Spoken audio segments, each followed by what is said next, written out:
Magandang araw po sa inyo guys. Ang isi-share ko sa inyo ngayon, how to install forward reverse with different coil voltage, no? Ang forward natin ay 220 volts, tapos ang reverse naman natin ay 110 volts, no? Ito yung forward natin na contactor, 220 volts ito. Ito namang reverse natin ay 110 volts, no? Ito siya. Naglagay din tayo ng pilot lamp naka-parallel dito sa forward natin, no? So dahil 220 yung forward natin, so 220 din itong pilot lamp natin, no? Tapos itong reverse naman natin na contactor, naglagay din tayo ng pilot lamp, no? Dahil 110 yung volts ng reverse contactor natin, so ang pilot lamp din natin na ating nilagay ay 110 volts din. Ito ay 110 volts guys, no? Tapos ito namang overload natin na yellow para sa tripping nakalagay sa 220 volts, no? Kung makikita natin. Kung makikita natin dyan sa picture guys, ang 11 natin, itong 11 natin na transformer, ito yung transformer natin, no? Ang 11 dyan, yun yung common natin, no? Tapos dito naman sa taas, ito yung power natin, no? Ang power supply natin ay 220 volts, no? Ilagay natin dito ang line 1, line 2, dito natin ilagay sa ating circuit breaker para sa ating power, no?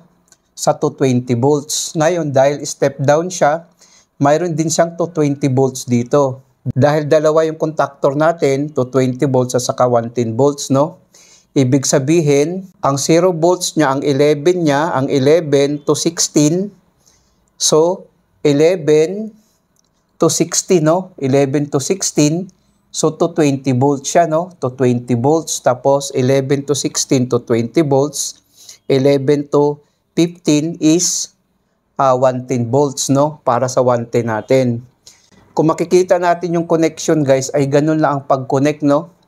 Ito, guys, ay solution o remedy kung sakali ang coil na nabili natin ay hindi magkapareho ang voltahe.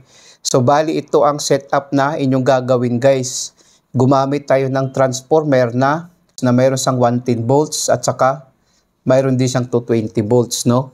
Ito yung overload natin, no? Ito na siya, normally close. Stop push button, ito siya. Forward push button, ito siya. Reverse push button natin, no? Ito na siya.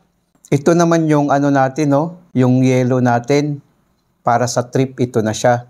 So ngayon guys, bago tayo mag-proceed, ating pag-aralan muna yung diagram, no? Kung ano ang function niya. Pag i-press natin tong forward start button natin, no? Pag i-press natin to, magko-close ito guys, no?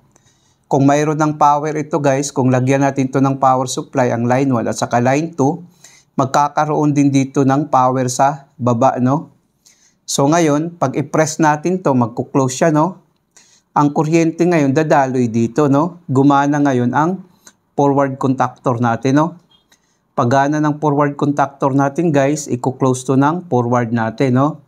Pagbitawan natin to, babalik to sa normal position na naka-open. Gaganon siya, no?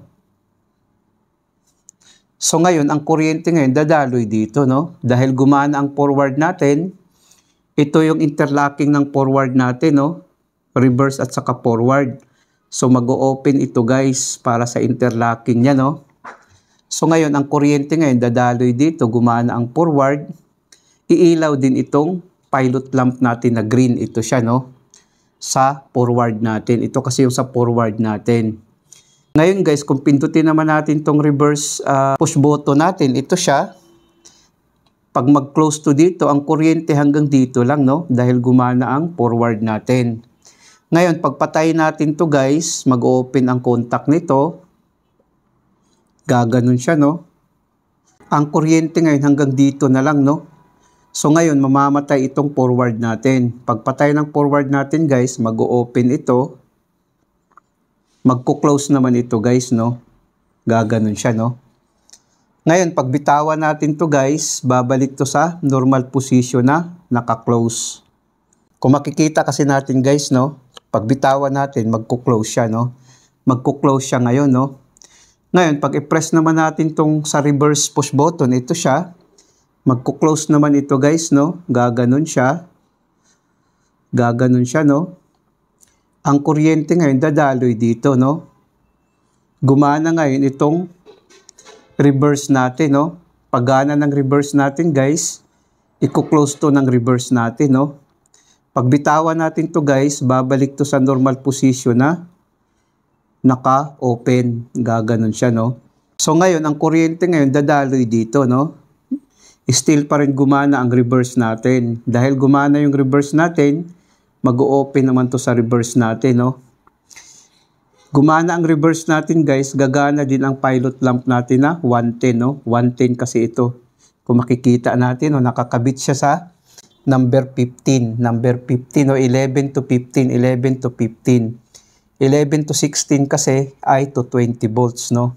Ngayon, pag i-press natin to uli, itong push button na ito, mag-o-open ulit ito, guys. Ang kuryente ngayon hanggang dito na lang, no? So, mamamatay ngayon itong reverse natin. Pagpatay ng reverse natin, guys, mag-o-open ito. Magko-close naman ito, no? Pagbitawan natin itong stop push button natin, guys, ito siya. Babalik to sa normal position na naka-close, no? Gaganon siya ulit. So, ngayon, ang kuryente hanggang dito na lang, no? Ngayon, pag mag-trip naman, guys, pag mag-trip ito, mag-o-open ito, guys, no? Halimbawa, kung gumana tong forward o di kaya yung reverse, pag mag-trip, mag-o-open ito. Pag open ito, guys, magko-close naman ito, no? Bali, iilaw ngayon ang yellow lamp natin, no? Sa trip. Ito kasi ang TI trip. Iilaw ngayon kasi nakakonek sa to 20 volts. Ngayon, pag i-reset natin tong trip, magko-close to ulit, mag-o-open naman ito, guys, no?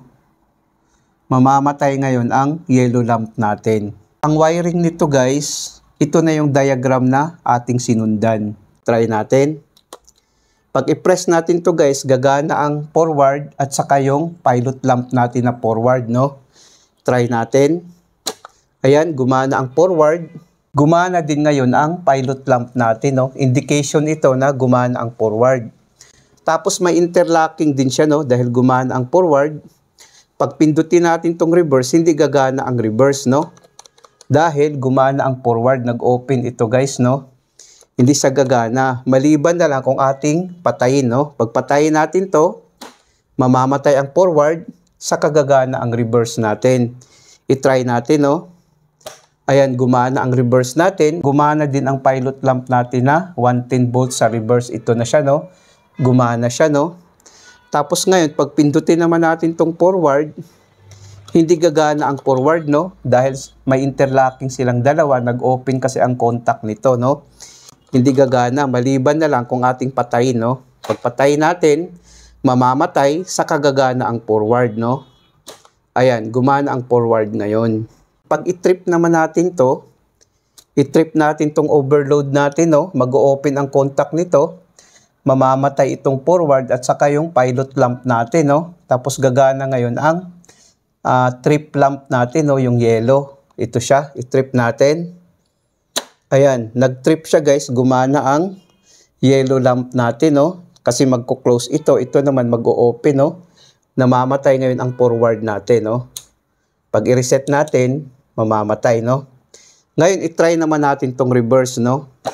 Pag gumana naman ang reverse natin, guys, gumana din ang pilot lamp ng reverse. Pag i-trip natin to, mamamatay, no? Gagana din ang trip natin na yellow lamp, no? Kung makikita natin, no? Gumana siya. Ayan, nagtitrip siya ngayon. Tapos, pag i-forward natin, iilaw ang green. Mayroon siyang interlocking, no? Pag i-off natin, i-press naman natin to, iilaw naman ang reverse natin, no? Mayroon din siyang interlocking, no? Hindi siya gagana. Maliban na kung ating patayin. Pag ang contactor natin magkaiba ang voltahe, guys, ito na yung setup ng wiring diagram niya, no? Kung sakali magkaiba yung contactor natin na ating nabili. Sana, guys, nakapagbigay ito ng konting kaalaman sa mga baguhan. Maraming salamat sa inyo, guys. Hanggang sa muli.